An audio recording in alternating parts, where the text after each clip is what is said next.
Hello மக்களே, நம்மளோட மகாநதியில் காவேரிக்கு தெரியாமலே காவேரியை சுற்றி எல்லா விஷயங்கள் நடக்குது. இது எதுவுமே காவேரிக்கு தெரியலை. ஏன் அப்படின்னா, நிவின்கிட்ட குமரன் சொல்லிட்டார் இல்லையா, காவேரி பிரச்சனையில் இருக்கா அப்படின்னு. அப்போ நிவினும் குமரனும் களத்தில் இறங்கிட்டாங்க விஜய்கிட்ட நியாயம் கேட்குறதுக்கு. அதே மாதிரி யமுனா காவேரி மனசில் என்ன இருக்குது அப்படின்னு தெரியாமையே அவங்க காவேரியை தப்பாக புரிஞ்சுட்டு இருக்காங்க.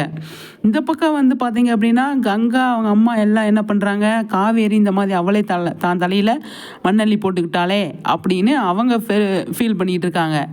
இந்த பக்கம் பார்த்தீங்க அப்படின்னா, ராகினி அவங்க தேவையில்லாத வேலையை நிறைய பண்ணிக்கிட்டு இருக்காங்க.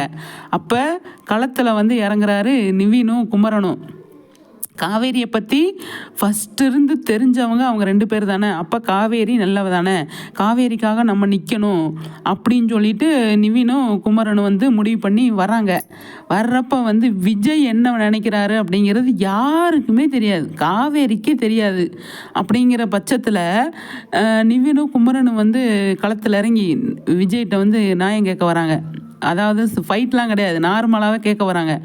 என்னங்க நீங்கள் பாட்டுக்கு இந்த வேலை பண்ணிகிட்ருக்கீங்க, நீங்கள் தான் இன்றைக்கி என்னமோ வீரவசனம்லாம் பேசுனீங்க, என்கிட்ட என்னோடய ஒய்ஃபு காவேரி நீ யமுனா கல்யாணம் பண்ணிக்கோ அப்படின்னு ரொம்ப பிடிக்காத கல்யாணத்தை பண்ணி வச்சிங்களே, இப்போ நீங்கள் என்ன பண்ணிகிட்ருக்கீங்க அப்படின்னு நிவின் கேட்குறாரு. அதுக்கு விஜய் சைலண்ட்டாக ஷாக்காகி நிற்கிறாரு. என்ன அப்படின்னா, என்னடா புதுசாக ஒரு பூகம்பத்தை கலப்புறாங்க அப்படின்னு. என்ன அப்படின்னா, என்ன சொல்கிறீங்க நிவின் அப்படின்னு விஜய் கேட்குறாரு. எனக்கு தெரியாதா, நீ வெண்ணிலாவை கூட்டு வீட்டில் வச்சுருக்கிய, காவேரிக்கு என்ன பதில் சொல்ல போகிற அப்படின்ட்டு அவர் ஒன்று சொல்கிறாரு. வெண்ணிலாவை கூட்டு வந்தால் காவேரி அனுப்பிடுவேன் நீ நினச்சியா, காவேரி என்னோடய ஒய்ஃபு அப்படின்னு விஜய் சொல்கிறாரு. அப்போ என்னடா இவர் புதுசாக ஏதோ சொல்லிக்கிட்டு இருக்காரு அப்படின்னு சொல்லி முழிச்சிக்கிட்டு இருக்காங்க. பார்க்கலாம் என்ன நடக்குதுன்ட்டு.